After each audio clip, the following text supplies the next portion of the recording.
Morning, and thank you for coming to the Finance Committee meeting of, I guess, the first of three or second of three?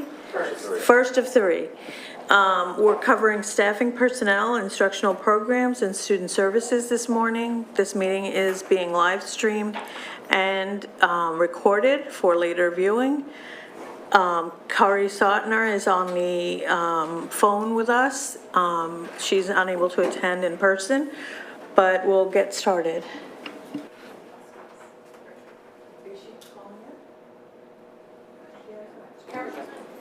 Kimberly. What about Kimberly? Well, welcome. I'm Vic Orlando, the business manager for Lower Merion School District. As Mrs. Robbins said, we will be speaking today about our staffing and personnel costs, our instructional programs, and our student service programs for the upcoming 23-24 school year.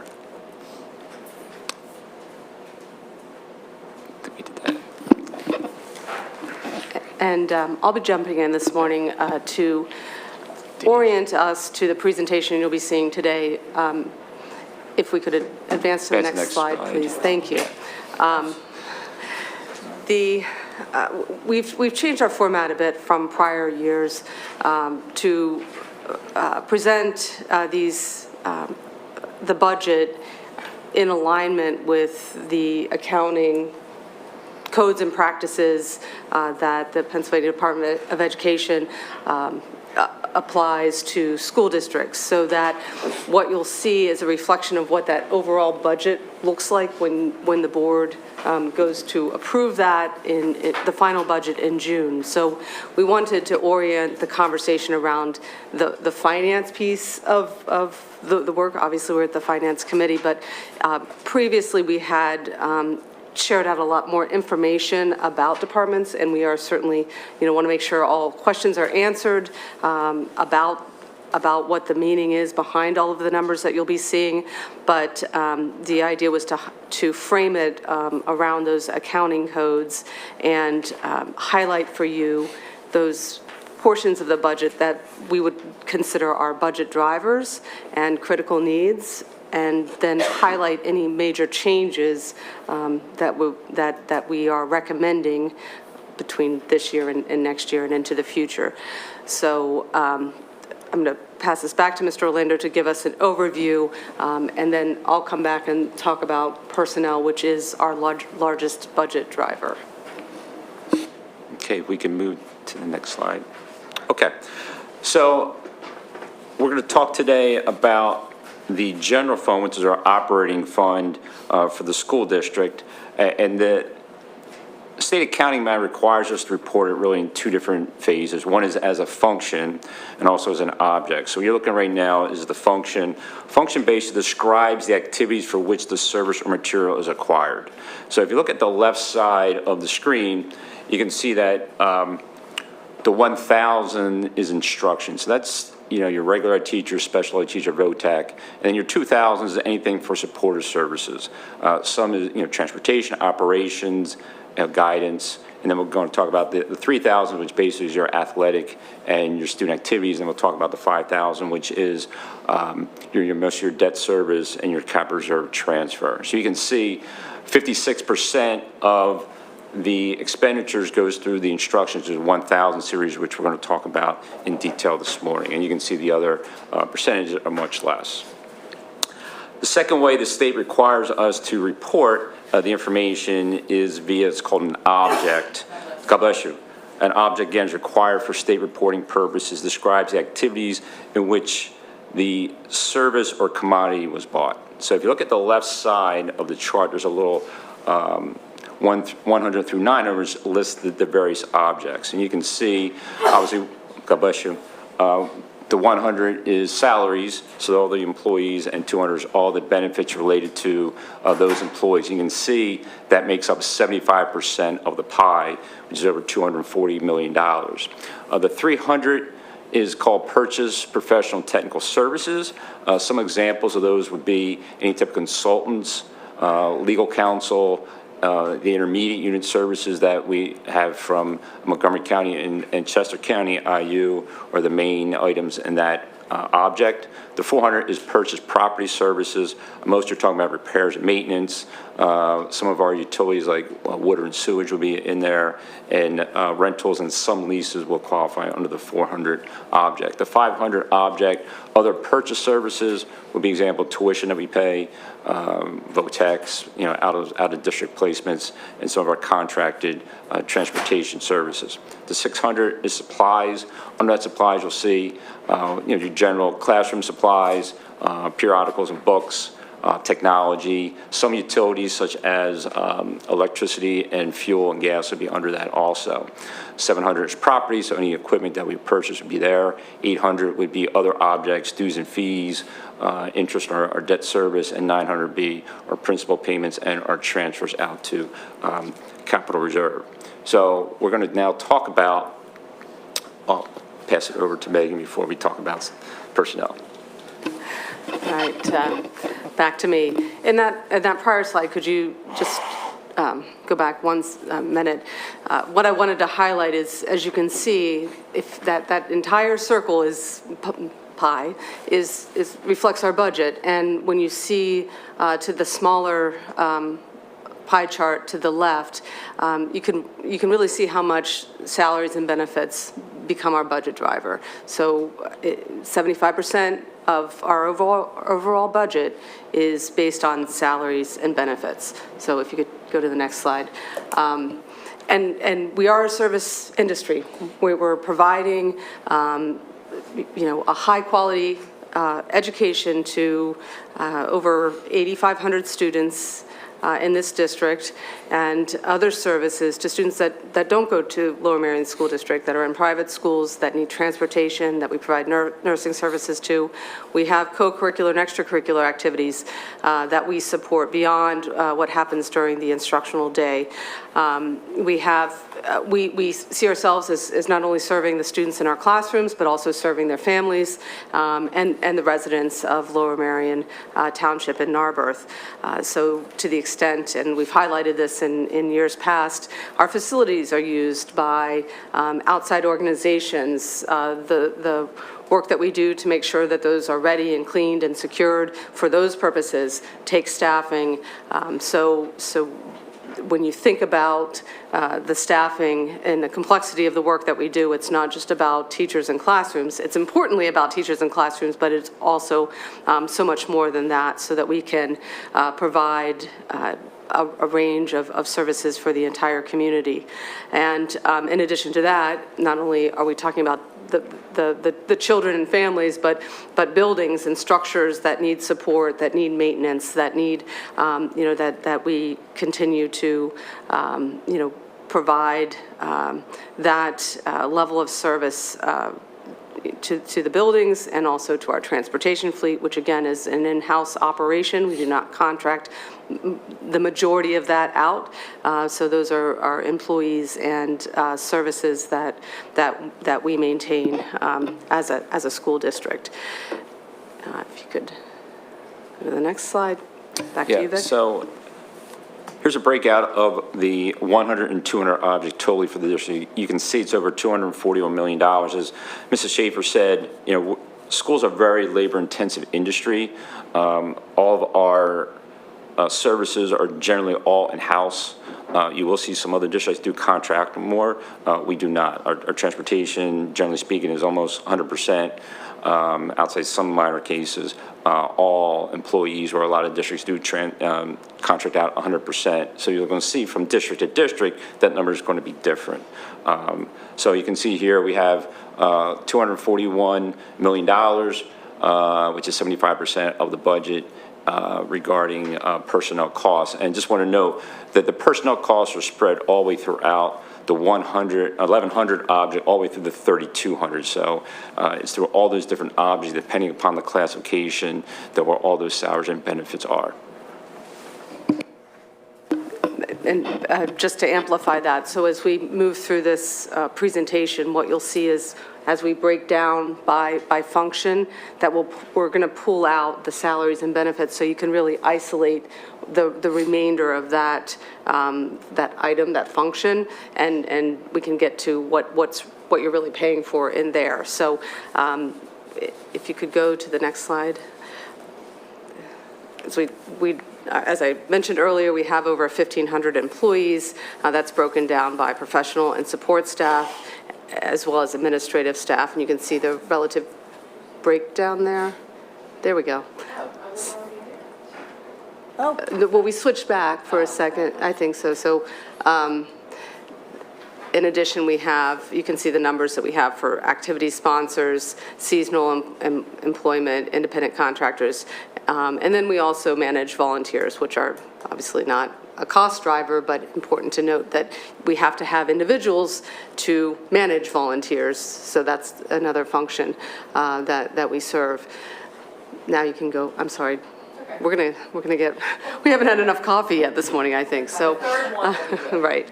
So you can see here for next year, our salaries are broken down along these lines among professional, support, and administration. I'm gonna talk in a minute, the next slide, I believe, is about what the cost, or how this is driven by formula, contract, et cetera. So did you want to jump in? Just want to jump in here real quickly. On the professional, we talked about the 850 plus employees, but there's also other, in the professional item, there's other expenditures too. So for example, you have summer school and after school programs that teachers work. You have department chairs. We have staff development curriculum that occurs outside their contract year also that is in here. Mentors, so there's more than just those 850 in that $100 million plus line on professional. In addition to the support, Megan mentioned all the different support that we have. We also have, EPR, our coaches, our advisors for activities. There's also overtime for the staff also. You have subs for custodians, as example. Also, when you have the different game days for different events, you have the ticket takers, you have the security, you have the people, the announcers and so forth are under that support. And the administration is the administration. And we are, to the extent there are questions about that, we can come back and provide that level of detail, but we knew that we risk getting really into the weeds in this presentation and could take days if we tried to do that, so we want to make sure we're answering your questions, and it looks like we might have one. We do. Building level administration is considered under administration and not professional staff? Correct. Okay, so administration doesn't mean just central administration? Correct. Correct. It's anybody under LMOSA, the Lower Merion Organization of School Administrators. That's what's under that. And that's about, what I say, roughly 78 individuals. So, next slide, please. So that big number is really driven by compliance, programmatic needs, but importantly, the formula that we apply to determine salaries in any given year is based on what's in our collective bargaining agreement with the Lower Merion Education Association, and as Vic just mentioned, the agreement we have with our LMOSA organization, as well as a few personal services agreements. LMEA is a wall-to-wall unit here in Lower Merion. That means that they represent what you saw in professional and support staff almost exclusively. They represent custodians, secretaries, teachers, school psychologists, counselors, nutritional services, technology. So there's one contract that drives a lot of the determination of what salaries you see there, as well as the benefits that are applied.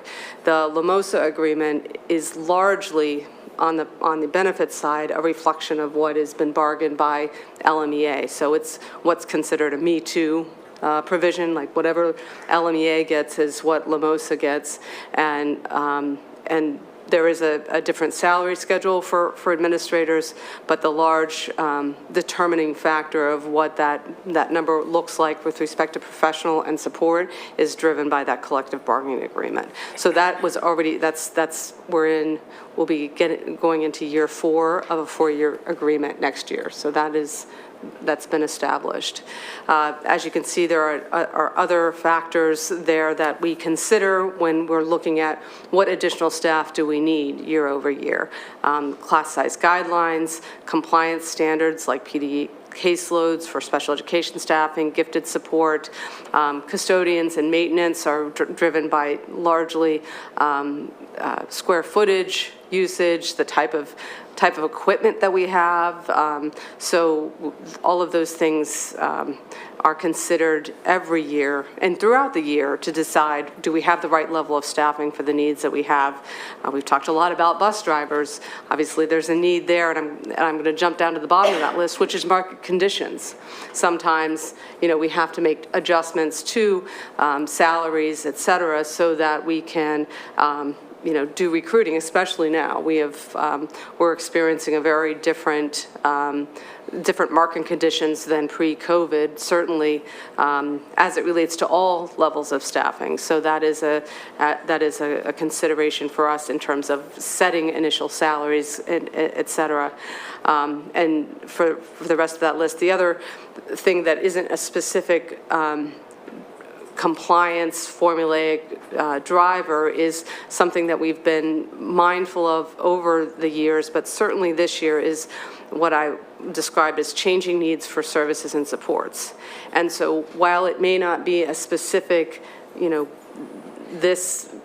have a formula that says this is how many counselors we should have. What are the conditions right now that may necessitate us thinking, even as a short-term solution, are there additional types of counseling services that we should be considering, again, in this moment in time? So all of these things are considerations that we have been talking about and that we will continue to talk about between now and the time we finalize the budget, because there are a number of things that we are working on. We've had some transitions, so we're trying to make sure that we're capturing the needs that we're projecting into next year, even if it's a 1-year need or we're looking at it on a 1-year basis. Question. Yes. So each time we make a change to the employees' salaries, for example, bus drivers, we had an adjustment this year. Each time we make that change, we have to go back to LMSB and okay, it was a discussion at least, right? Correct. We go to the Lower Merion Education Association because they're, we are required to negotiate with them. No, I just want to clarify. And then with LMSB, that they have what we're required to do a meet and discuss, which is a different type of engagement. But in both cases, we are obligated, or to go and have that talk with them about what we want to do and negotiate the terms of that with LMEA specifically. So the next 2 slides reflect where we are now regarding our projected needs for next year relative to staffing. And these reflect additional staff beyond what we have currently.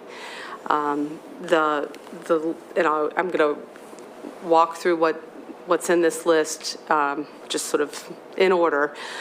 The elementary need that's addressed there, and we've talked about in prior board meetings, is the expansion of our K+ program to the 3 schools that do not currently have a K+ program. So that is a reflection of an additional 3 what we call FTEs, and that term means full-time equivalency. So I apologize if I jump into that jargon acronym, but that's what we typically use to talk about a person and how much that person is going to cost the district. Again, this isn't a very humanistic conversation. This is about dollars and cents. So that's how we're going to try to keep focused here.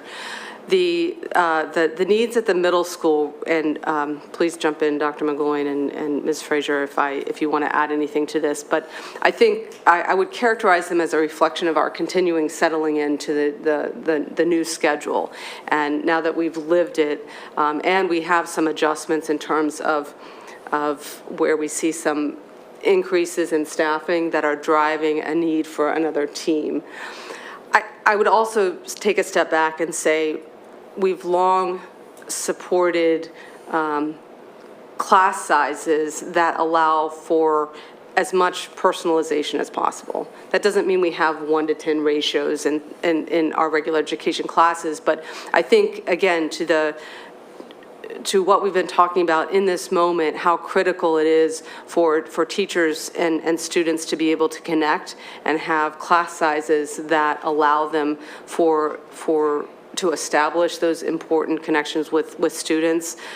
We are mindful of how much that matters in terms of the bandwidth that a teacher has to do that, and also deliver the academics and all of the other expectations that teachers have now, as well as manage the social emotional learning pieces, et cetera. So this does not reflect a significant decrease in class size. This maintains essentially the class sizes that we have now.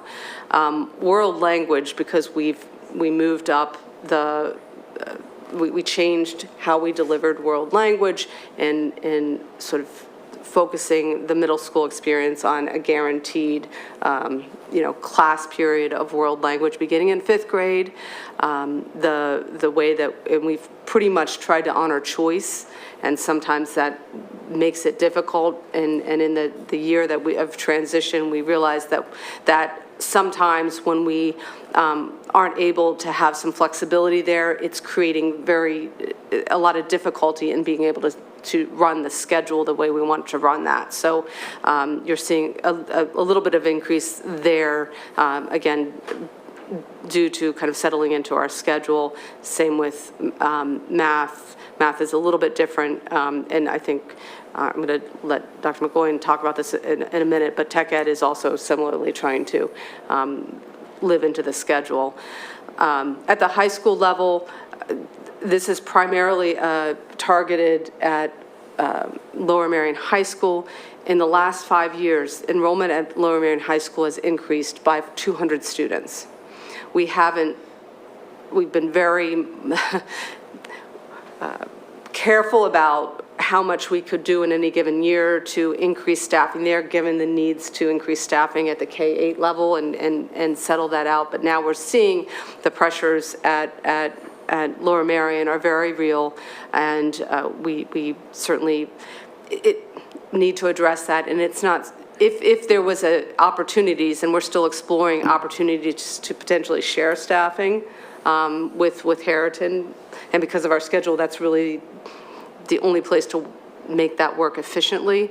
But Harriton really hasn't experienced a drop in enrollment. They've been pretty steady over the last 5 years, so it's not like there's a lot of openings to say, okay, there are now no longer 200 students over at Harriton and we can send. It's actually about this, very level, maybe varying by 30 to 40 students up and down, but it's not significant enough that we can simply move staff from Harriton over to Lower Merion, because we have looked at that.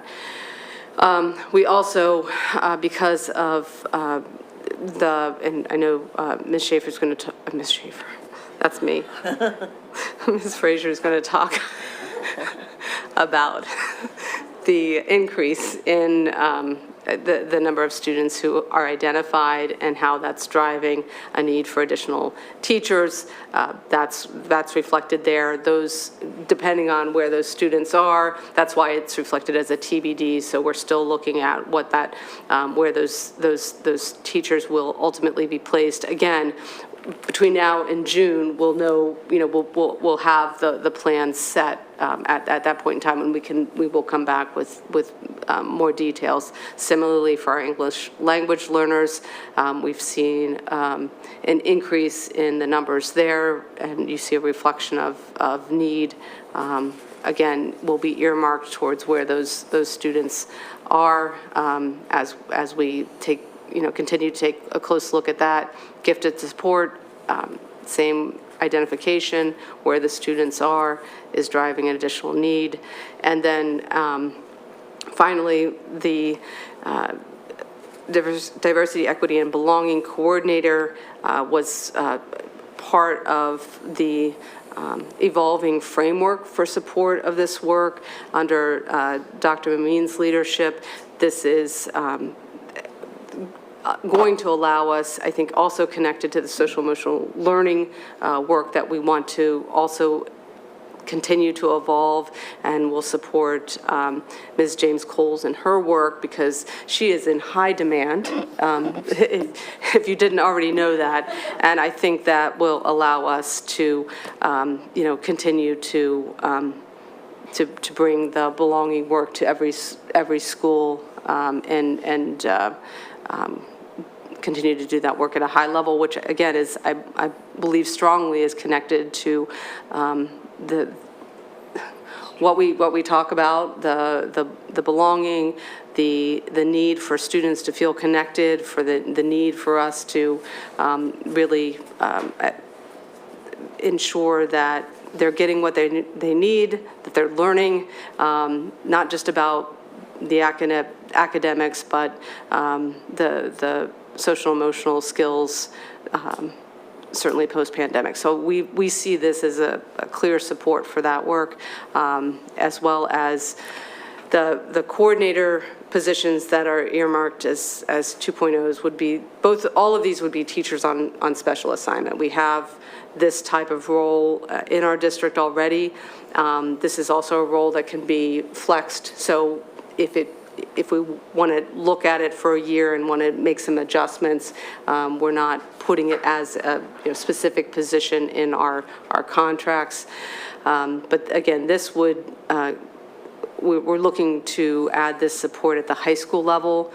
We have coordinators of culture and climate at our middle schools, which we're continuing to evolve, and we're seeing potential need to have that type of position at the high school level as well. So those are earmarked for that purpose, and again connected to Ms. James Coles and the work under the MTSS framework around SEL and behavior.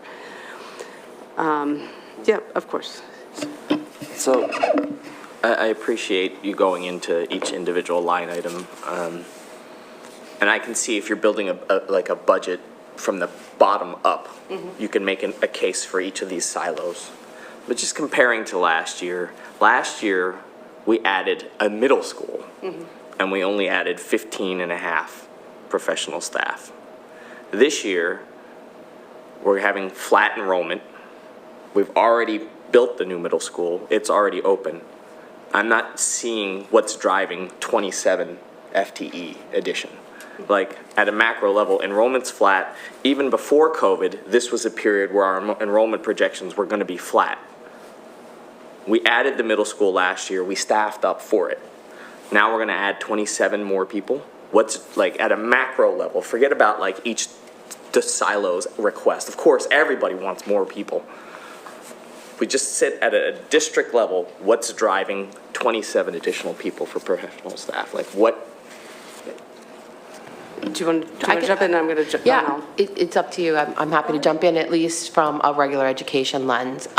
Some of it is driven, even though we're not adding more people, more students, that doesn't mean that we don't have different needs. So for example, 2 ELD specialists, our ELD population is growing, and especially our SLIFE population, we talked about that term, which was students that had limited experience in school. I think we have 16 current students at Lower Merion High School that fit that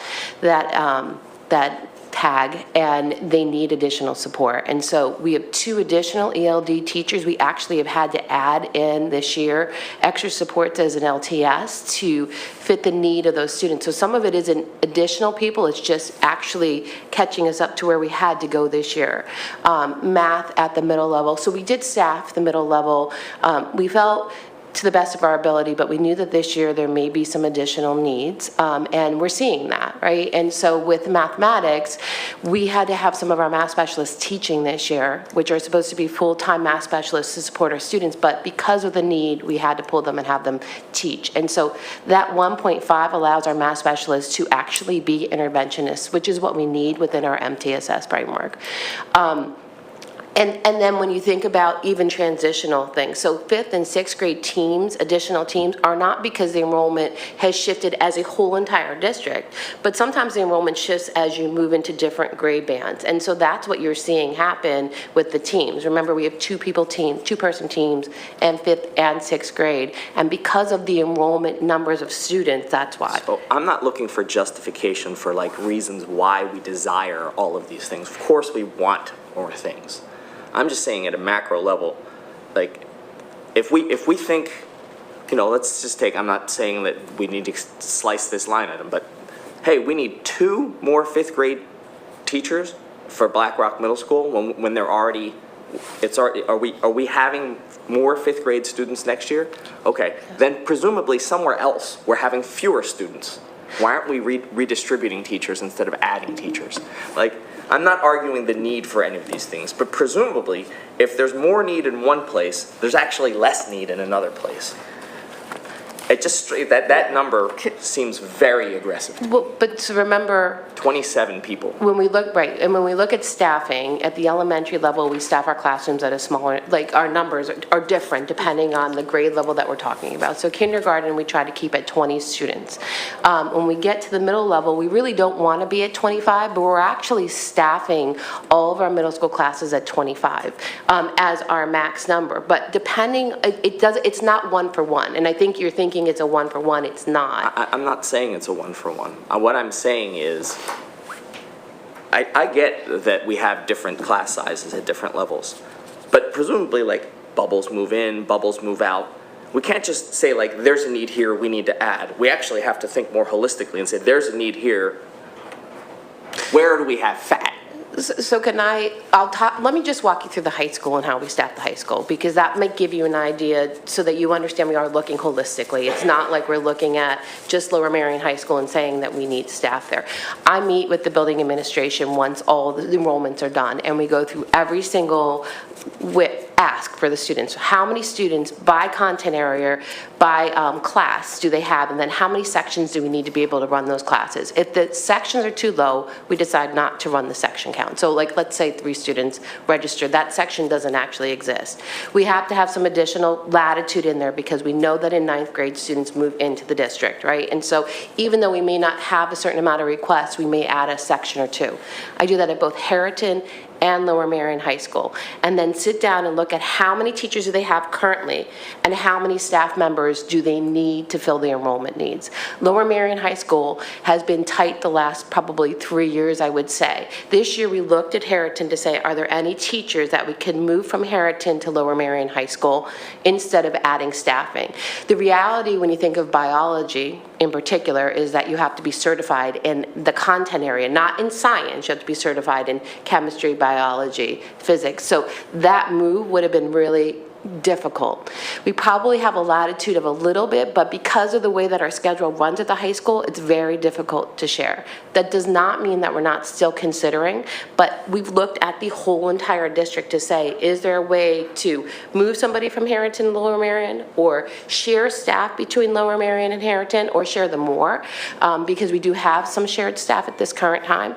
That is done across the whole entire district. So there are no more gains. At the elementary level, we didn't have any teacher gains if you look at that, and that's because we've shifted staff around instead of adding more staff. So we do look at it holistically to say, is there a way for us to move staff around so that we do not need to add staff at the district? It takes a lot of time, as you can imagine, but it is thoughtfully done across the whole entire district, K to 12, in fact, just to see if there's places that we can move staff.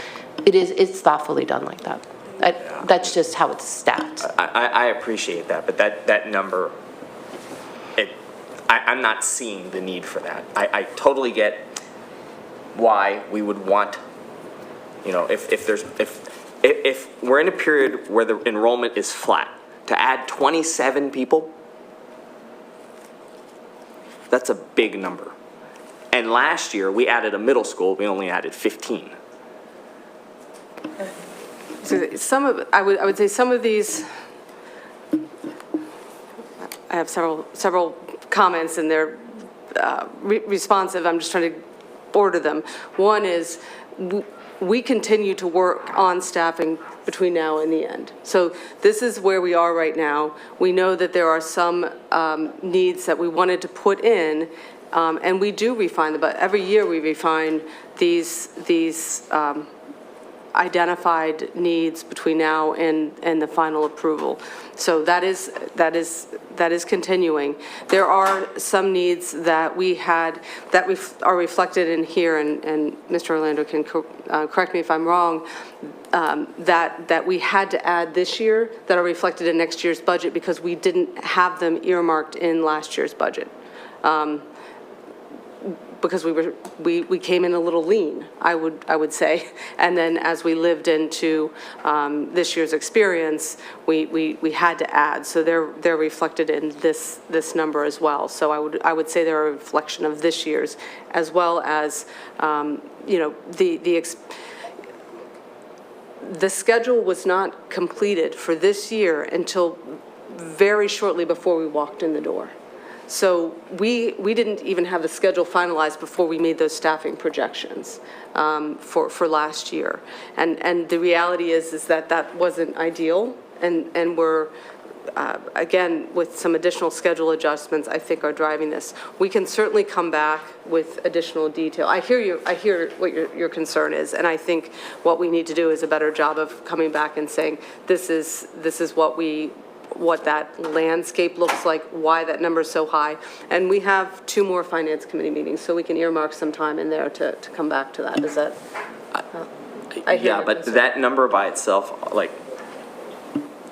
sets off Yep. alarms in my head. But what would also be helpful contextually is just from a total district-like perspective, how do we, professional staff per student or students per professional staff, how do we benchmark versus peer districts?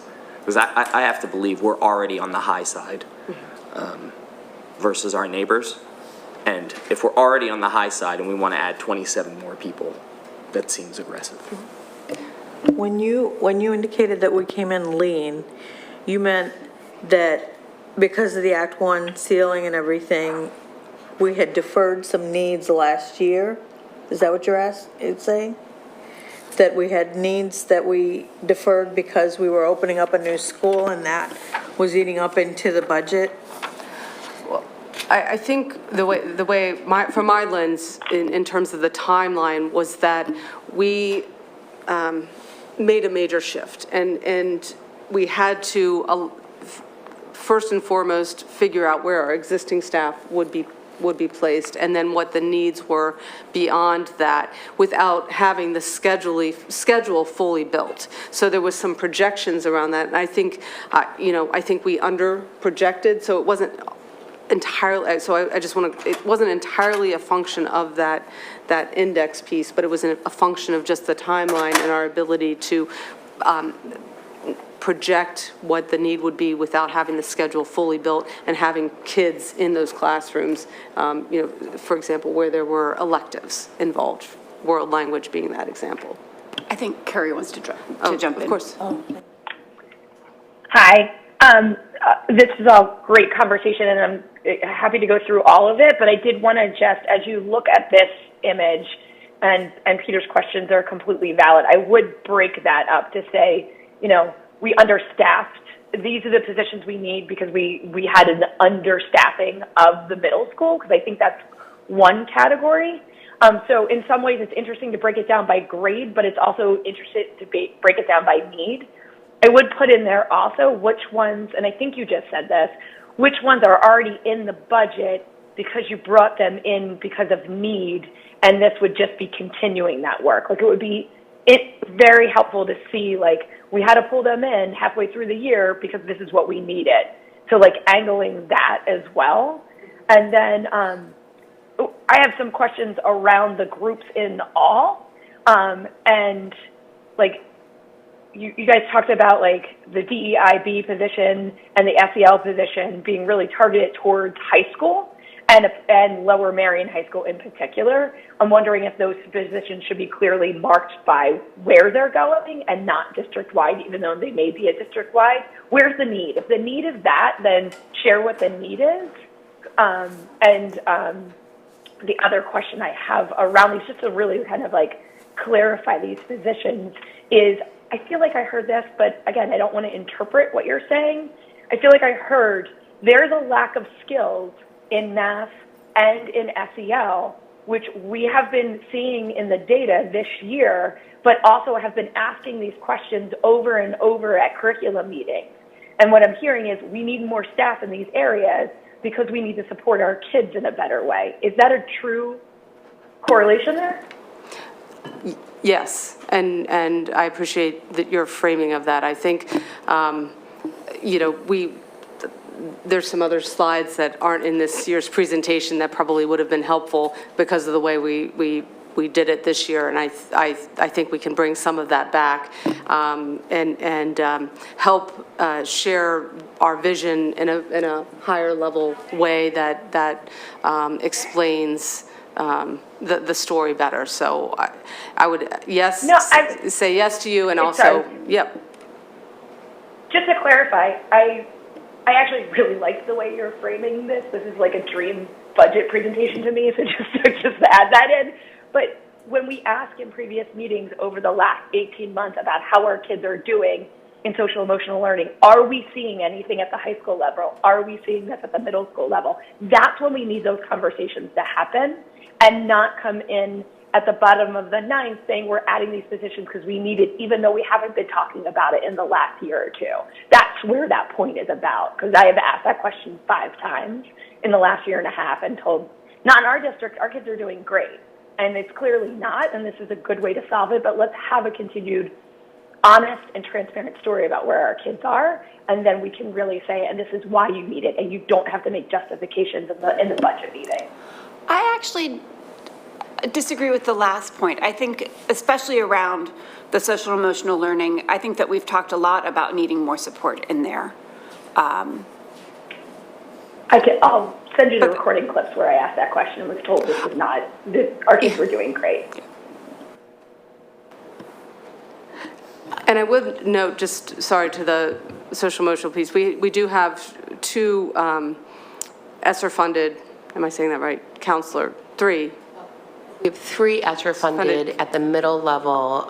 We have our CSIs. So that are their academic support, Yes, there's academic 3 support, that, right. correct. So, right, as Which are as we continuing. think about moving into MTSS, which we have continually talked about, and we have been moving in that direction, we added support to the middle level this current school year through ESSER funds. We added 3 coordinators or student intervention, remember they call themselves CSIs. We already had 3 school culture coordinators there. So there's 2 people at the middle level in each one of those buildings to support our MTSS framework.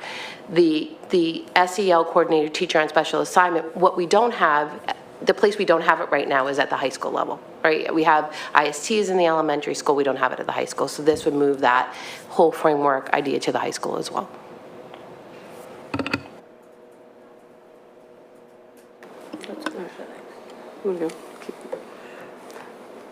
Oh. Yes, Ms. Coles. Can you Oh, come to yeah, the please. front? Sorry, I'm so short. Sorry, I just wanted to respond to Curry to let her know that the DEIB coordinator position is district-wide. It is not just for Lower Merion High School. Thanks.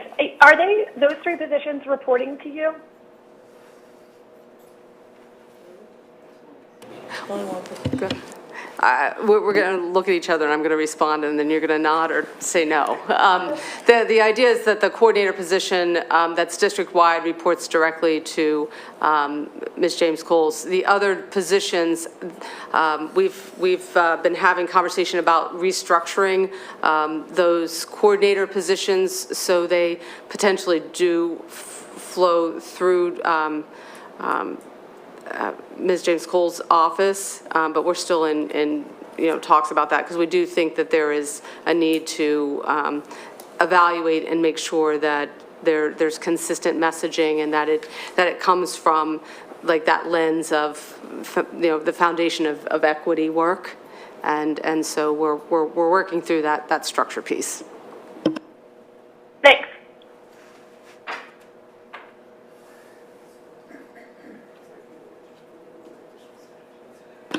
So the next The next slide is some additional needs as well. The assistant principal position that you see there, the 2.0, I referenced that we had moved forward with a 1.0 addition this year under Dr. Amin's leadership, and that was going to be a split position between Belmont Hills and Kenwood. We are requesting consideration of a 1.0 assistant principal in each one of our elementary buildings. There is first and foremost, there's some safety reasons behind this. One is when you don't have an administrator in the building, because we only have one, for whatever reason, whether they're out at a sick, they're out at a conference, et cetera, we do try to ensure that staff, administrative staff, flex over to those buildings, so there's always coverage. But it's just ensuring that always on my mind in terms of ensuring that there's administrative staff in a building. But more importantly is the need to support the work. We have the MTSS. We have needs to our compliance-driven procedures that we follow with respect to individual students. We have students that get in trouble, that require attention and an investigation, and contacts with parents, and the level of expectation on one individual to do all of that within a given day is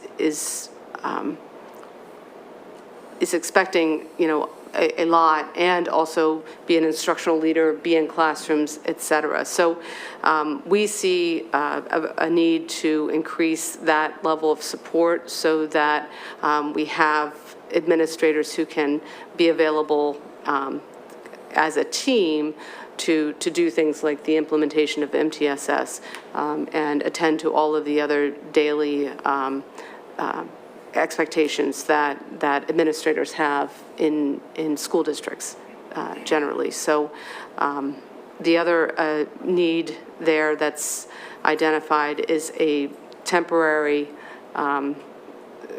potential need to cover an HR position for a period of time. So there's some overlap because it's a critical position.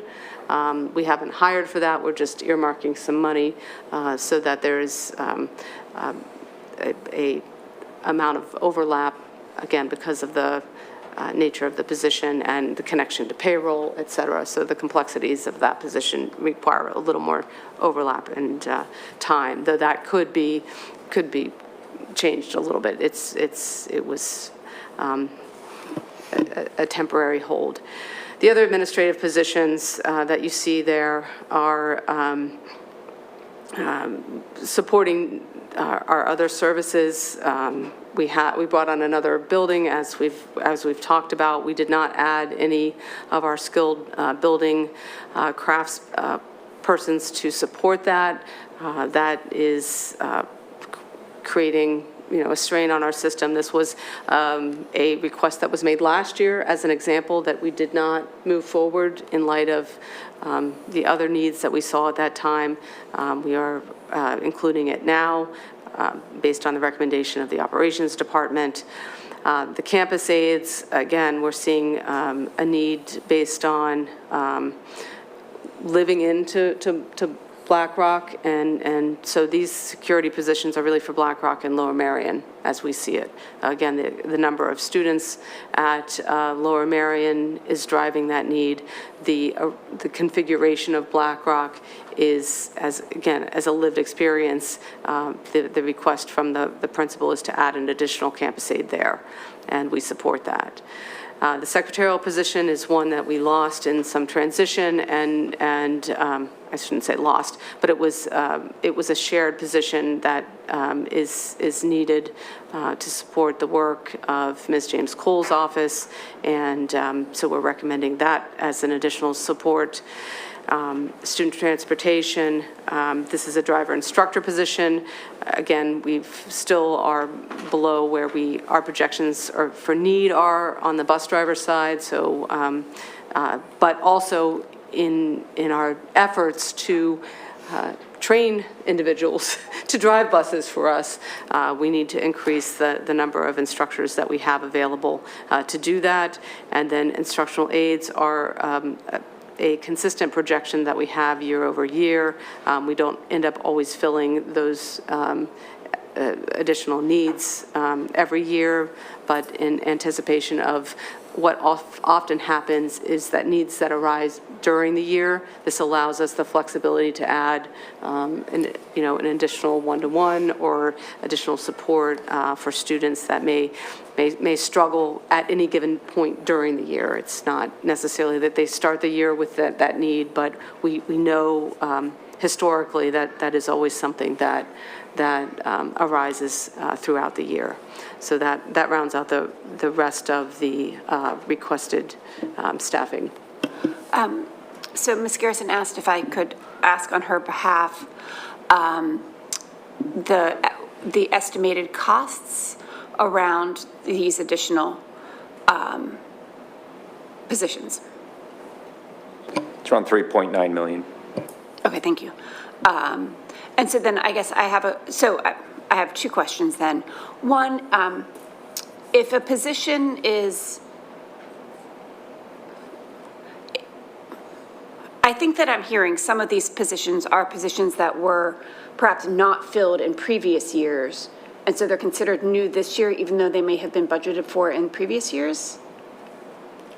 They weren't budgeted for in previous years. It's positions that we added in this year, for example. Victor Yeah, so I probably did a better think job explaining so. it. Some of the positions weren't budgeted for, however, due to changes in personnel, we were able to bring on individuals. So for example, like the driver instructor, we have one driver instructor.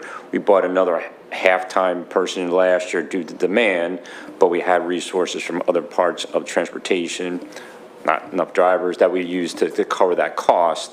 However, we see now with the turnover in staff, and you're going to see we have several bus drivers that are retiring at the end of this year. The demand on the one driver instructor is great, and we just can't keep up with the demand. So now we're putting it permanently into the budget, and then we'll actually advertise for that position and permanently fill that position per the collective bargaining agreement. Thank you, I heard it backwards.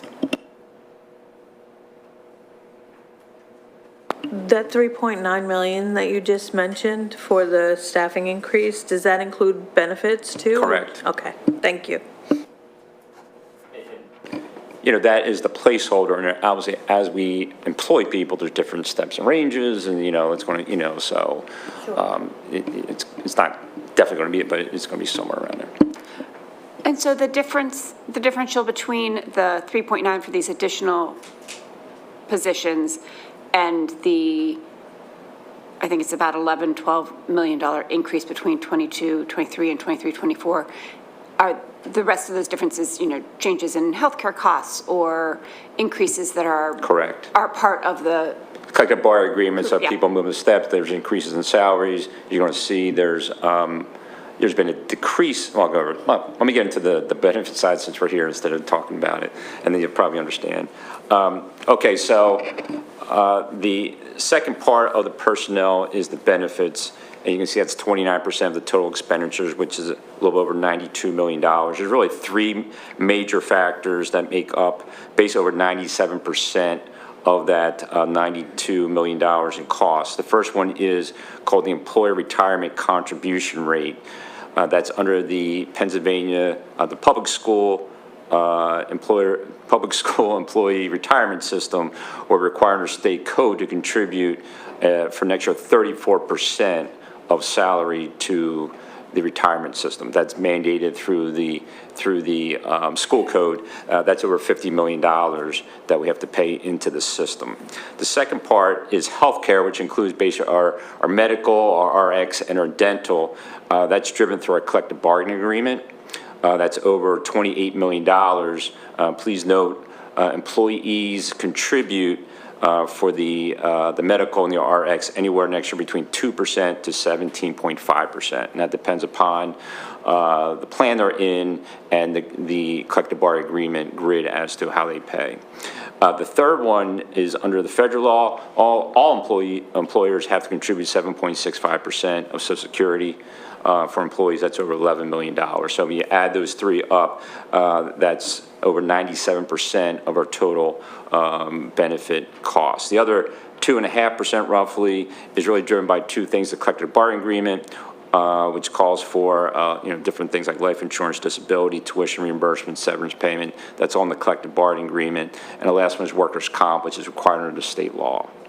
So that really encompasses everything. So to answer your question, as healthcare costs have gone up, we've been seeing that it's over 9% increase. Obviously, as salaries increase, you're going to pay more Social Security, you're going to pay more retirement, and the other ones also have increased, due to mostly related to like increase in wages. And Matt Peaser's contribution, I know, over time has increased dramatically. Are we sort of at the crest and it will start decreasing soon? So we are. Actually, the current year, so probably it's been 20 years since the rates actually declined. So the current year, it's 35.26%. So actually, the first year in about 20 years, there's actually been a decrease in the rate. Now it's supposed to kind of level off, so to speak. So I think it's going to go tick up a little bit to that 35, 36 for the next few years, but it's kind of going to level off. One time, show my old age, way back when, it was like 1%, back in 2010, 11, it was like 4 to 5%. And it's increased, up to the 34. So as wages keep increasing, obviously, and the rates keep going up, and there was massive increases. Back then we paid probably $7, $8 million. Now it's over 50. And that's happened in the last, dozen years or so. One thing to know is we do, under the Social Security retirement on the revenue side, we do get about 50% subsidy back from the state on that figure also. That's on the revenue side. We're just talking about expenses today. And yet that's reflected in the budget. Thank you. So if there's no other questions about personnel, I'm going to move on to the next phase, which is the 1100, which is the regular instruction. So you can see here we have a chart which shows 3 years of actual, a couple years of budgeted, the current year and the upcoming year. And you can see the upcoming year is about $120 million. As Ms. Schaefer noted, the two top part of the chart are salaries and benefits we just talked about. So we have those grayed out. So we're really going to concentrate on that other 25% that we talked about earlier, the objects 300 through 800. And then we kind of broke out then the chart, taking like that 1100, and you can see what that other 300 through 800 objects really are. So you can see it's only about 7.5 million, or roughly 6% of the regular instruction programs. So the bulk of really that 120 million is all through salaries and benefits, which is 94%. Can you go back a slide?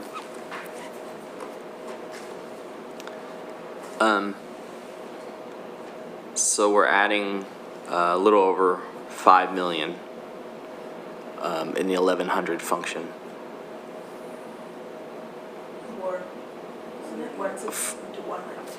Oh, I'm sorry. So it's I was 114. looking- Sorry, I was looking at 19, 2023 budget. Yeah, the current budget to the upcoming year budget is a Right. $5 million increase. Yeah, okay, so like little under $5.5 million.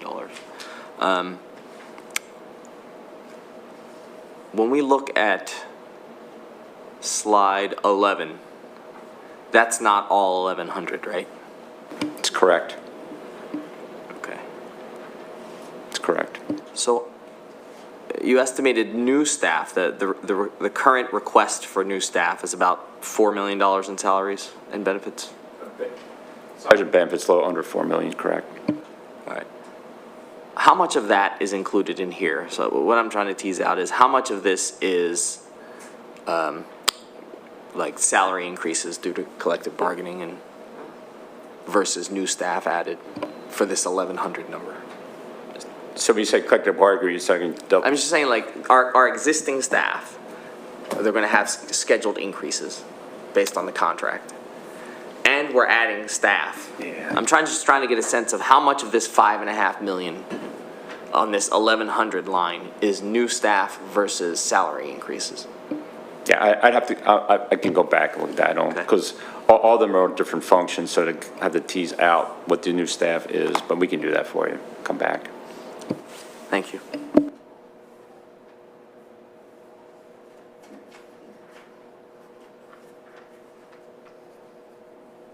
Okay, I'm going to turn it over to Dr. McGloin. She's going to go over the 1,100, that 6% that we're just talking about, and Mr. Fraser. Thank you. So when you pull out salary and benefits, Mr. Leader, your point, you actually see that the remaining 6% is a decrease of our overall budget over time. And so this year, from a regular education perspective, in the 1,100 area, we're down to $7,445,000 around. And the reduction is because in the 300s, we reduced our contracted, our budget for our contracted services for substitutes. And so instead, we shifted that to the buildings. So there's more building subs that we hire as a district, and so we reduced the amount that we budget for our substitute services. So you see that in there. 400, there was a decrease in the 400 account as well, and that's due to change in our copier lease, and so you see a decrease there. You also see a decrease in the 500, and that's just a reduction due to projections for charter school enrollments. So overall, the 1,100 function code does have a decrease, and they're the three big drivers for that decrease. You look like you have a question. I have a question around, you can tell my quizzical look, around the charter school. So I know that there was an increase during COVID, and has that just been a continual decrease in terms of, and for us it's primarily cyber charter? Correct, yeah, the majority is, there's like one brick and mortar that we have a student or two attending, and the rest are all cyber charter. And we really have seen a significant decrease, both from a regular ed and special education perspective. Thank you. I just have one follow-up question, if it's okay. Yes. Sorry, so Alexa, that 300 line, so it dropped by 500,000 or a little under 500,000 because of the reduction of subs? What we're budgeting for our No, substitutes. so what happened is that the HR department has decided to shift how we do building subs. So we've increased the amount of building subs from 22 to 44. So we increased the salary side, and we're using less of contracted per diem subs. So that's why that has decreased. So it's kind of we shifted kind of those resources from one line item to another. And the reason behind that was Got it, so because we didn't reduce the budget. Correct. The strategy was that we would have more success with building subs that are committed to be, in the building every day versus the per diem model that the contracted services offers, which is not as reliable. No, that makes total sense. I was just trying to understand, was it a real reduction or was it a move from line A to line B? Got it. Yep, checked. So if you look, well, just one slide before.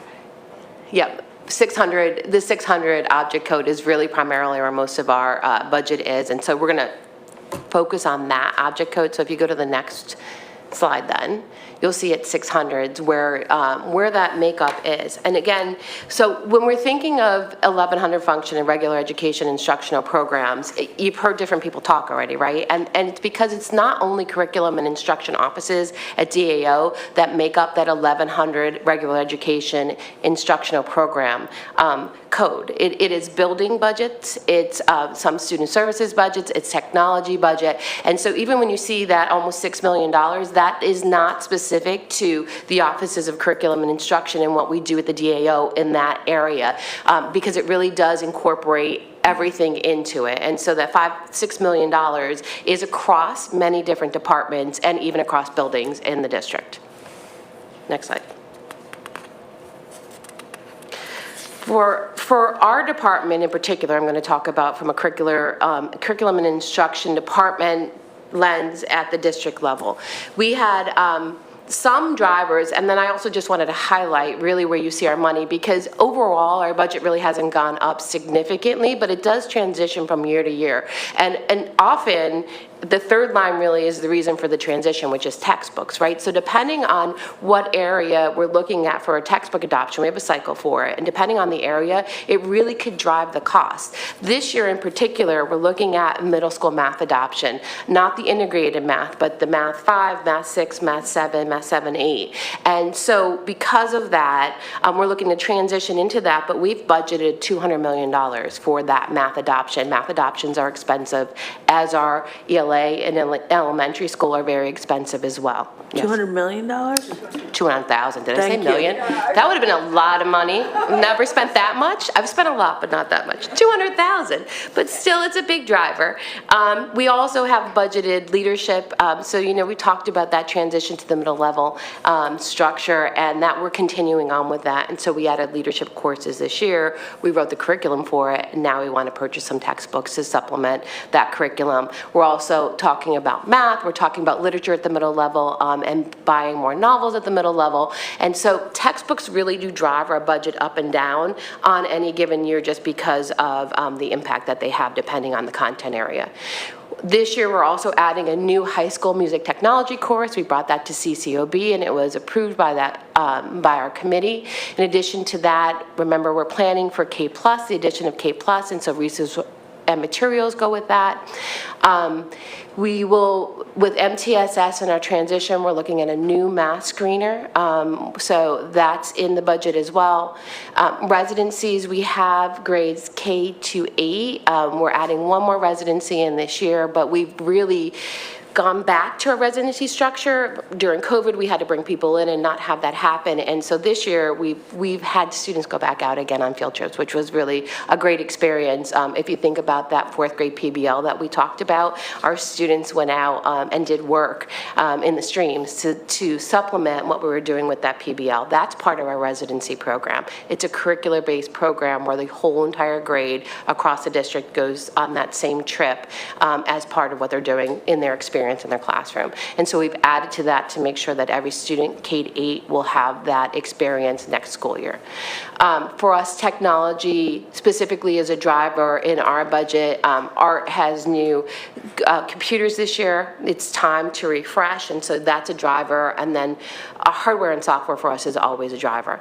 So from an overall perspective, our big drivers are those things that you see on the screen. Textbooks and digital licenses that go along with that probably are two big ticket items this year. Next slide.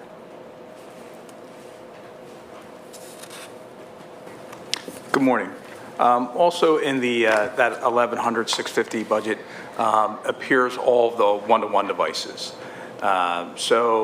We are continuing to move forward with providing iPads at K1, Chromebooks 2 through 5, then Chromebooks again. Chromebooks 2 through 4, and then Chromebooks again 5 through 7, and then MacBooks 8 through 12. Just to work backwards, we're continuing to try to get a 5th year out of the MacBooks by issuing them in 8th grade. So hopefully we'll be able to stretch those for an additional year of student use. And the 6th year, they become our loaner pool. And the same is true of other devices. So in 5th grade, the students are issued a new Chromebook, which they use for 5, 6, 7, and then in the 4th year, that becomes a loaner pool. And the same is true 2 through 4. And then with the iPads, they see 2 years of use, so we're trying to use those over multiple grade levels. Multiple years, not just those 2 years. So that is certainly a budget driver. I can't say the word driver without thinking of Aldous, but I will continue with the budget. So in addition to that is elementary software for our Adobe suite. And the smart technology, which is a product that we put on teacher devices in order to use them with the interactive boards. And you probably heard about that earlier in the year when we were here talking about the interactive projectors. In addition to that, in the 1100-650 budget, you'll find teacher devices. So we are refreshing teacher devices as well at the elementary and secondary level, and then also new devices for NTAP, or new teachers, NTAP being synonymous with new teachers. So there's a budget for new teachers coming in. Just to echo Dr. McGloin, there's a lot of that budget also is in the buildings and in various departments. And what my department will do as equipment starts to age, we will email those departments and say, hey, you have X amount of equipment that is running out of support. Please consider refreshing that equipment or retiring that equipment from your program. So we're constantly trying to remove equipment that's no longer supported and advise the department or the building of what the current cost is for new equipment to replace that if they wish to do so.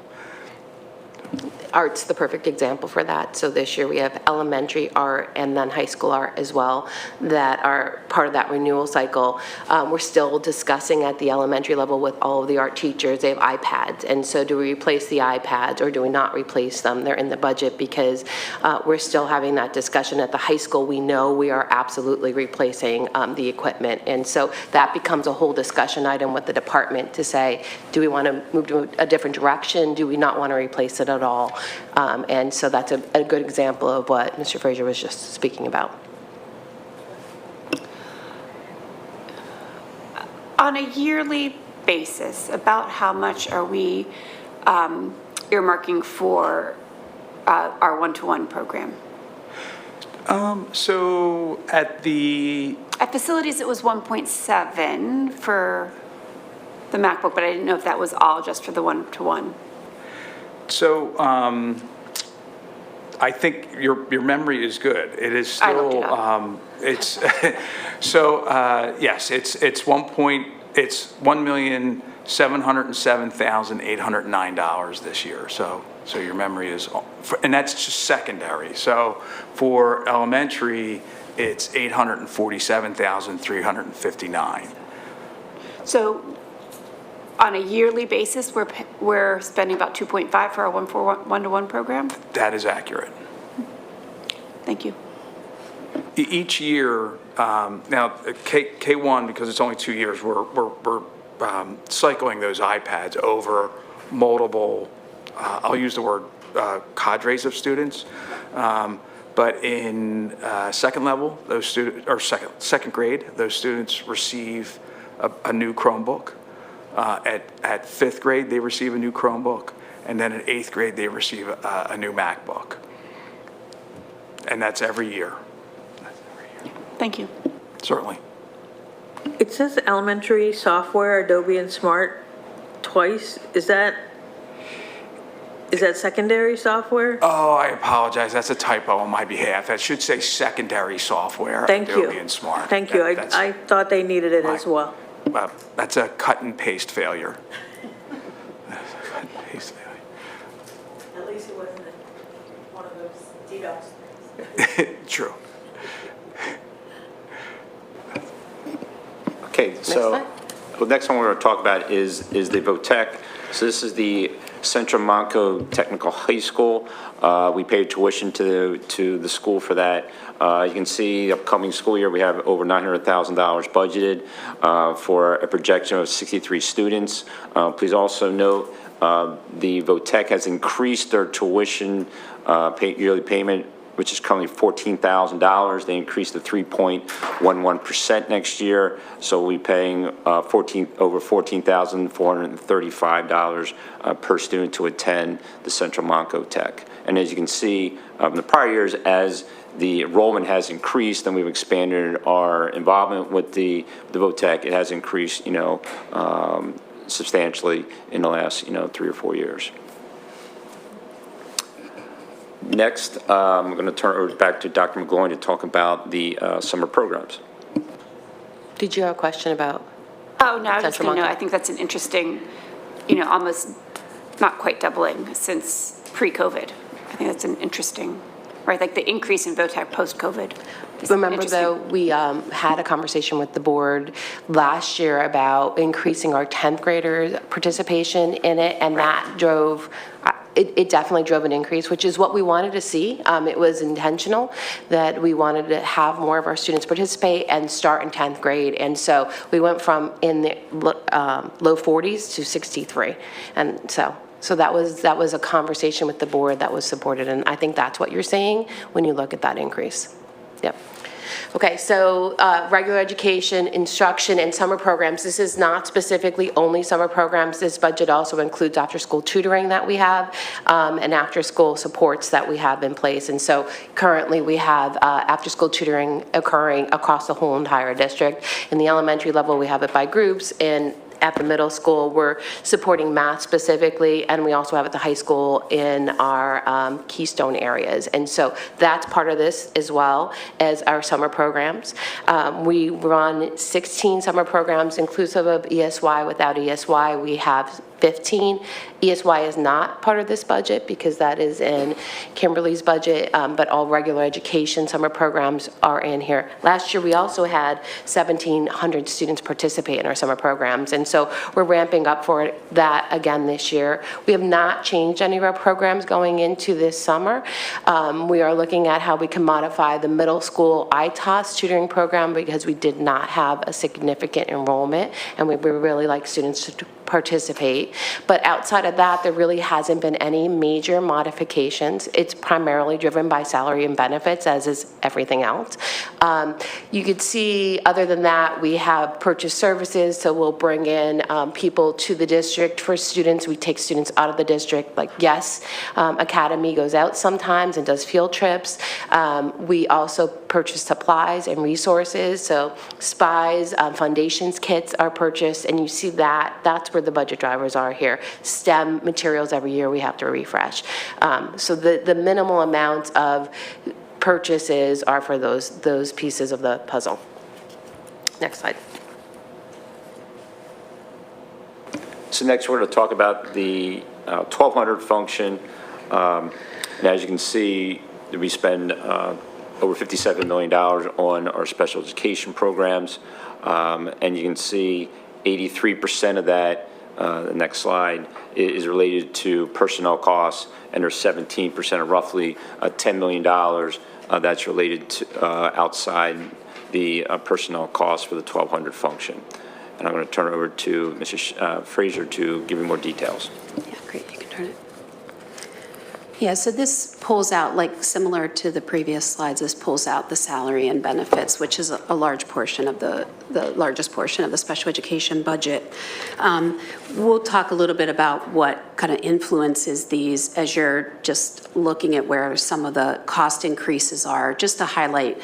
The purchase professional and technical services, those are the majority of those are direct services for students. Those are our independent contractors, our therapists. We utilize agencies and IU services for our occupational therapists, our physical therapists, our vision services, our orientation and mobility, hearing services. So those are direct services to students. And then the 500 other purchase services, that is tuition primarily. So special education charter school tuition is in there, as well as students who receive services outside of district schools. And I'll talk a little bit more about that, but just as you're looking at where the increases are. And then the supplies are curricular resources, technology resources. As you hear, what we provide for all students related to technology. And then if a student requires specialized technology because of their disability, that would come through the 600s in special education. Next slide. And I also will point out quickly that within the figures that you're seeing, gifted education is included under special education. It is a small portion of the overall budget within special education. We have about 14% of our students who receive gifted support services. Really predominant part of that is staffing. We do have around $54,000 for curricular resources for gifted, and that's embedded within the costs that you see. Special education, as we've talked about previously, is really driven by federal and state mandates and what we're required to provide under IDEA, Section 504, and Chapter 14 with PA School Code. Part of that is that each student's IEP is highly individualized, and decisions regarding what supports and services a student needs is based on their individual IEP teams. And it is clear that we do not and cannot make decisions based on what a student needs based on finances. The teams have to look at what does the student need related to his or her disability, and then we have to provide those supports and services. There's a lot of cost increases that are beyond our control. When we start looking, we've talked a lot about limited, like areas where there are less available people to fill positions. We have experienced that under special education as well. With the shift in COVID, interesting, a lot of therapists started doing virtual services. And so it's harder to find occupational therapists, it's harder to find physical therapists. So as a result, we've seen our hourly rates for those increase. And then the tuition costs, typically with tuition, we see about a 3 to 5% increase. With one of the, as we talk about like federal and state mandates, one of the things a student is entitled to is what we call pendency. So when a student has their individual education plan, we cannot change those supports and services until we go through the process and make recommendations, and the family approves that through a notice of recommended placement. During that time, students are entitled to still continue to receive those supports and services. So when we start talking about tuition, a student is placed in an out-of-district placement in a specific school, that's their pendant placement. So it's, if we as a district said we don't really like that tuition increase, we can't do anything about that because that is the student's pendant placement, which means they're entitled to continue to stay there. And so we don't have control over what those tuition costs are. And a reminder that it is an unfunded mandate, that the expenses that we require to meet the needs of students far exceed what federal and state subsidies. An example of that, so you saw our overall budget, we're anticipating like about $1.7 million from IDEA funds, which is from the federal government. We also put time into billing for medical assistance. We get about $1 million back, reimbursement for through access billing. But even that 2.7, right, falls way short of, and additional state subsidies fall way short of what we need to meet the needs of our students. Some things within special education that drive it, I appreciate that the statement about enrollment not increasing. We don't see that in special education. We actually see a continual increase in the number of students that are requiring special education services. Previously we were around 16% of our overall population receiving special education services. Last year we moved up to about 18%, and we are now around 19% of our students receiving special education services. And that can be a range of what supports and services they need, from itinerant level where maybe they only need some speech therapy, to students who need intensive special education instruction, intensive accommodation, instructional assistant, one-to-one, nursing support. So it varies based on the needs of the individual students. I think when we see that number increasing, there's several reasons for that. We every year have families that come here and, oh, I'm sorry. I think you're about to go into it. I was just curious, what's the breakdown of students that we're identifying versus students that come in with an IEP? Yeah. I don't know the percent breakdown. I certainly can get that for you, because it is a mix of families that enroll for, and we have a lot of families that come from all over the world seeking out special education services from Lower Merion School District. And we have families that tell us that they're here specifically because of special education programming that we provide. And so it's a combination of new enrollment, new students coming to the district, but also we have seen an increase in the needs within students who have been here with us. We have seen an increase in the number of students requiring emotional support services. Again, the specific breakdown of that I don't have at the ready, but I can definitely get that for you.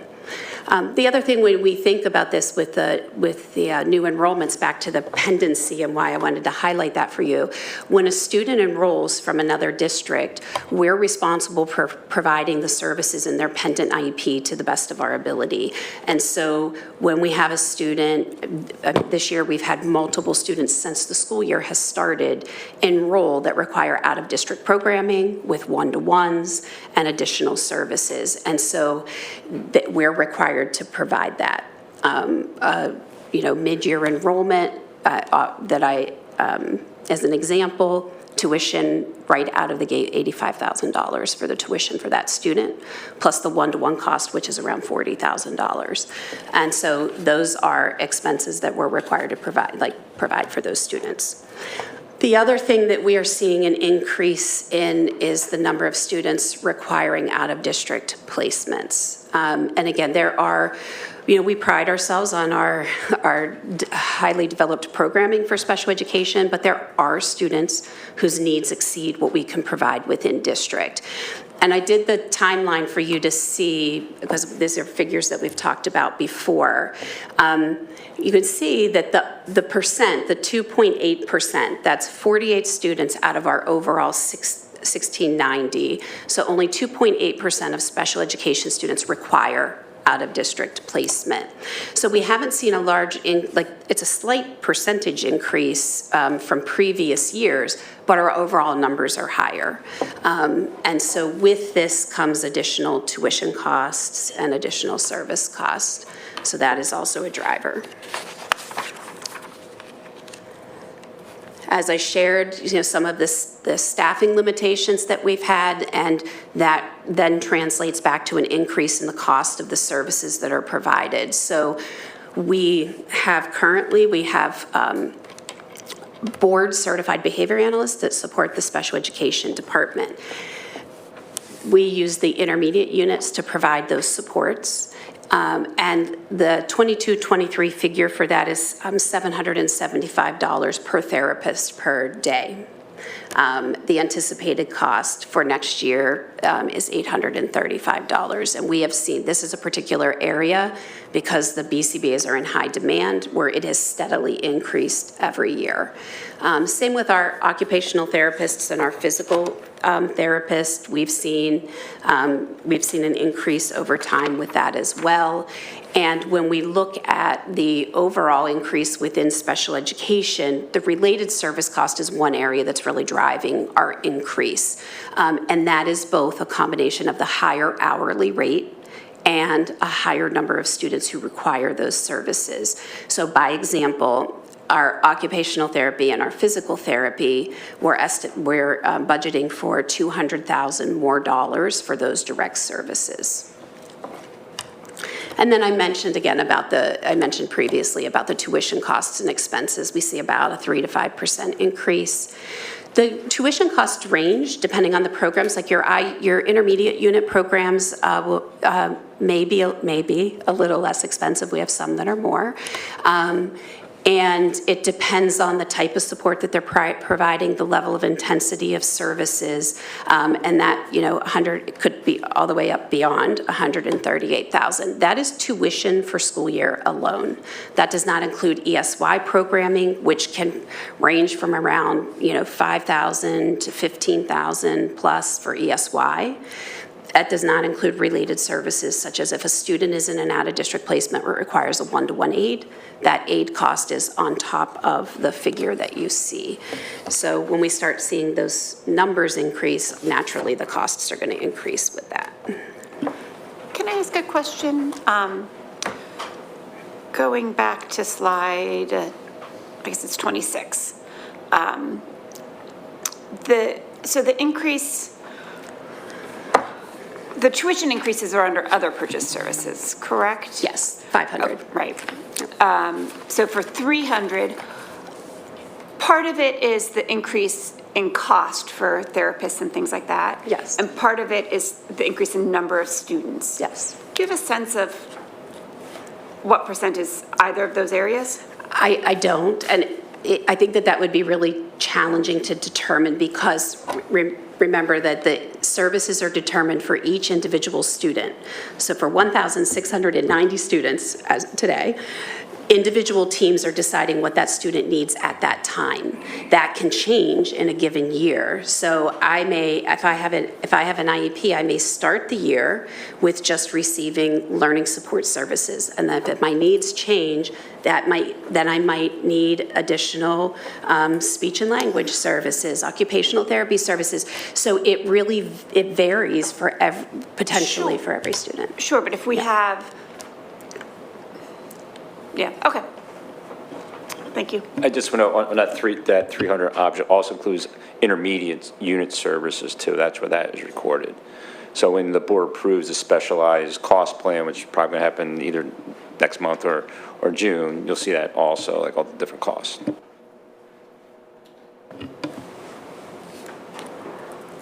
Okay, so we're going to move on to the 2100 function. That is the student services student portion of it, and you can see that's about $12 million in total, and you can see the vast majority of that, roughly is 96%, comes from personnel costs, and the other 4%, which is only under $500,000 for objects 3 to 800.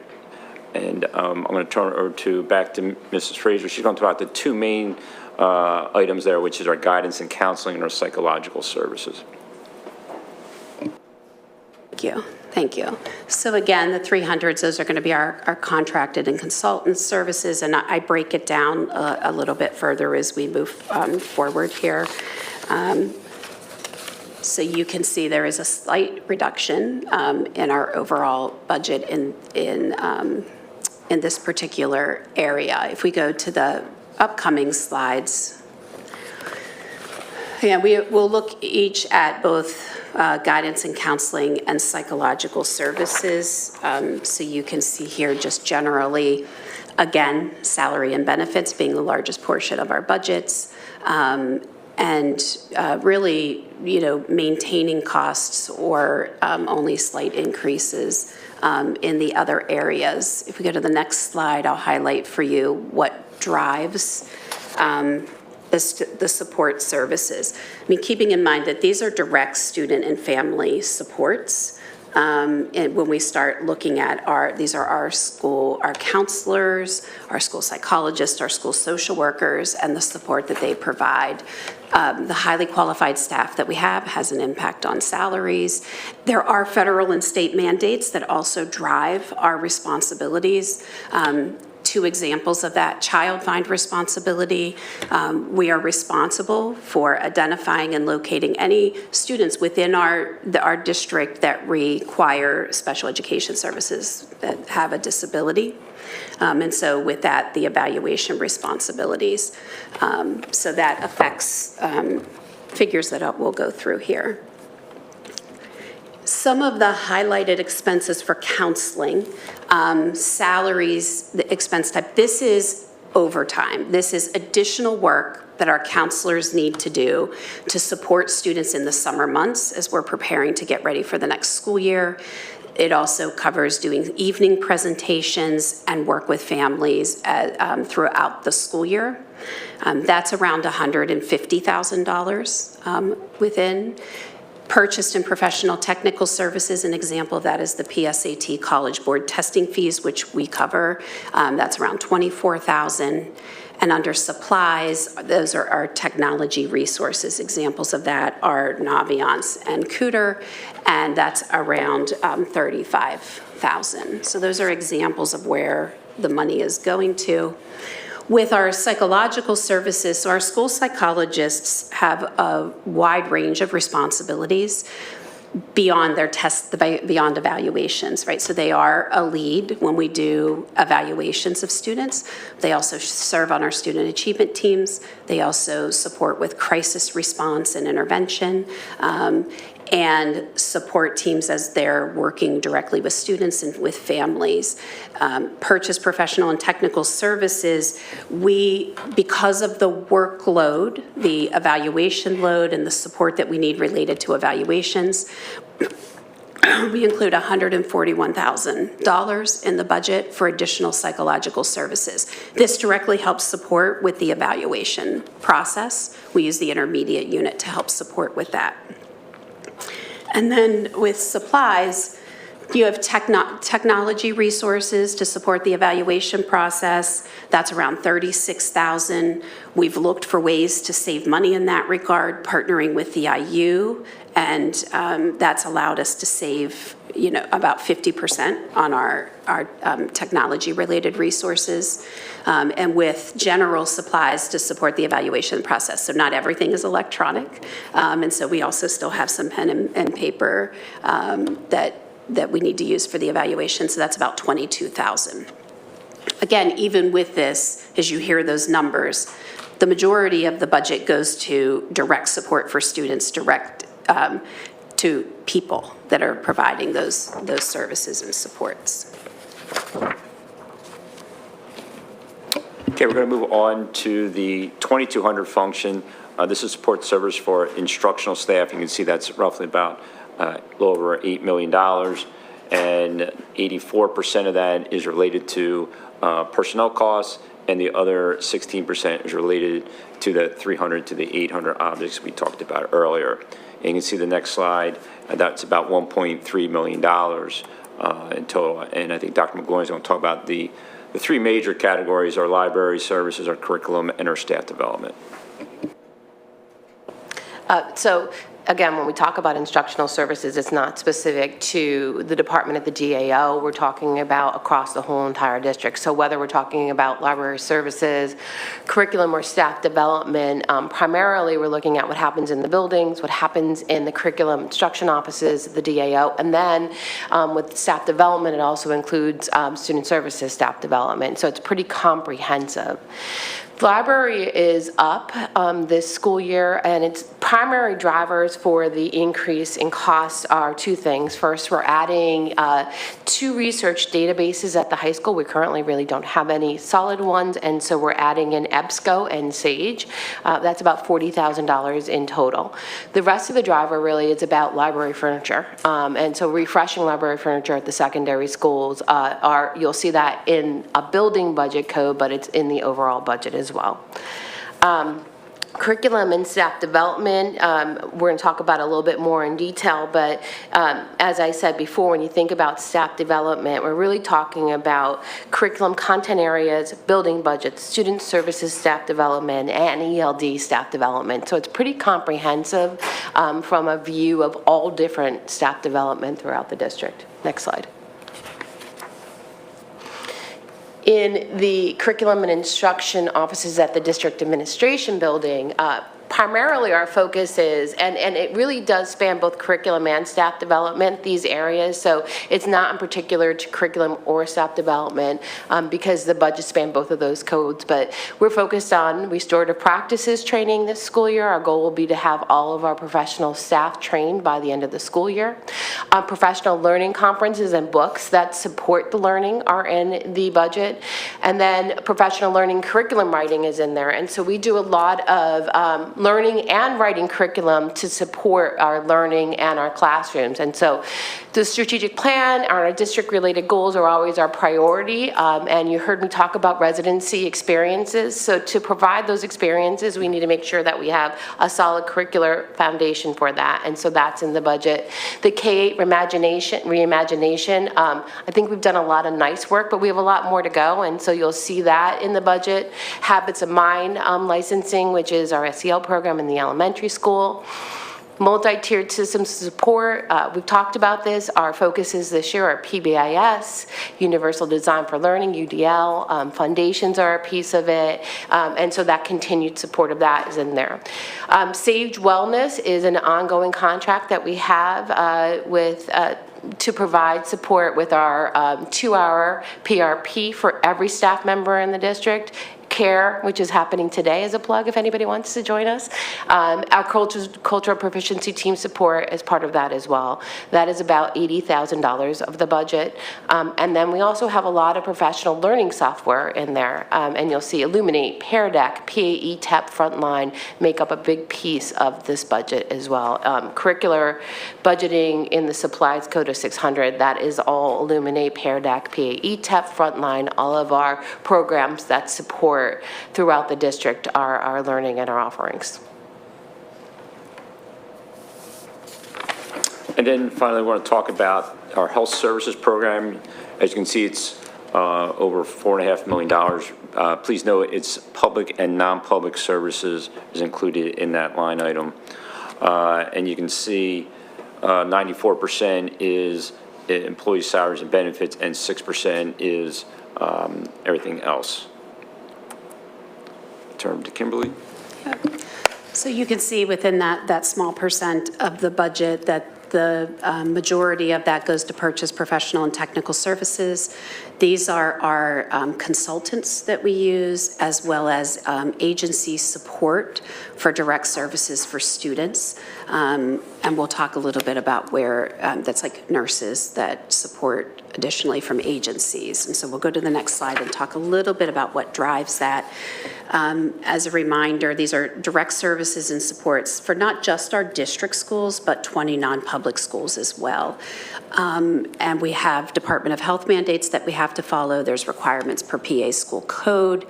Our health services team has to support with services that are required for students with disabilities and provide services for our non-public schools. And our nurses are also part of our crisis response teams and support with crisis and emergency response. Next slide. So some of those additional expenses, there's some overtime for nurses. We're responsible for ensuring student safety. And so when we have district-sponsored events, extracurricular activities, athletics, we're responsible to ensure that the health needs of students are met. And so we often need to provide nurses to support with those extracurricular and activities. As well as supporting during our summer programming, both regular education and special education. The purchased and professional, as I shared, that includes the district physician. That's around $35,000 to $40,000. Our dentist is around $6,500. They provide mandated screenings. And then a health services consultant. As you know, we did an independent contract with Terry Quinlan. This year we did that for $30,000. We're recommending to continue with her for next year. You'll see me in front of you at facilities requesting that you approve that. But we did reduce it. So she's been an amazing support, and her expertise is valued. We just recommend a slight reduction from $30,000 to $20,000, but so that we can continue to use her support. And then again, the additional direct services through agencies to cover health services need. That includes if nurses are required during transportation, all of our extracurriculars, our field trips, and one-to-one nursing needs. And then supplies, we actually were able to decrease our expenditures in this area based on what we have available to us currently and what we need to replenish the materials that we have. So that concludes this portion of the presentation, the budget. So any other questions? I do have a question. And this isn't, looking on slide 44, and this isn't necessarily specific to this one, and I also ask it knowing that this could be cumbersome and too much. But I noticed, for example, for purchase professional technical services, the 23-24 budget is actually much closer to the 21-22 actual than it is to the 22-23 budget. So I would be curious, is that because the 22-23 estimated actual, because I know we're not there yet, is closer to that higher number? Like, did we under budget this year? Or were there, unexpected increases in costs, right? It's almost like adding in yet another column, which is why I acknowledge that it might just be a little bit too cumbersome to know sort of where is that aligned to where we think we will be this year?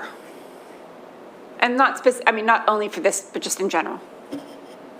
Yeah, I mean, related to like why the dip and the increase, we've seen an increase in need. We are utilizing agency support to a higher degree than we predicted.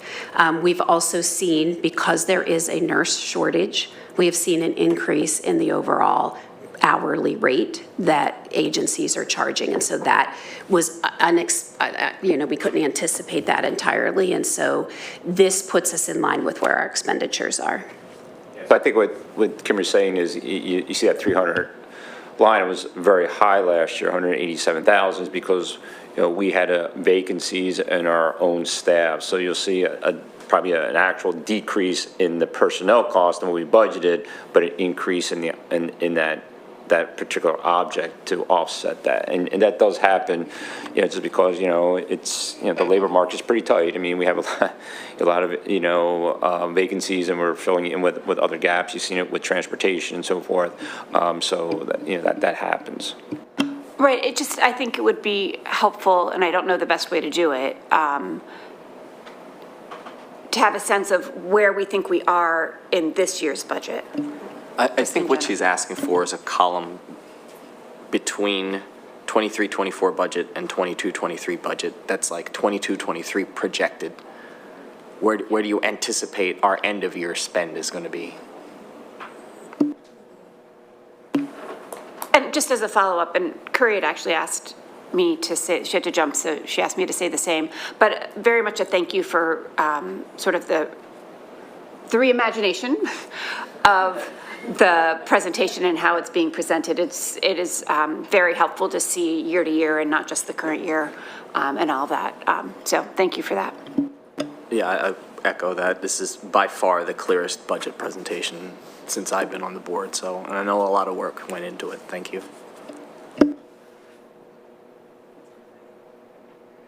Are there any other questions about the budget? I know we have 426, we have non-instructional support programs and services, which will also be recorded. And then 510, we have reserve fund balance and capital reserve transfer funds. So with that, if we have no other questions and there is no one from the public here, we are going to adjourn. Thank you. Thank you.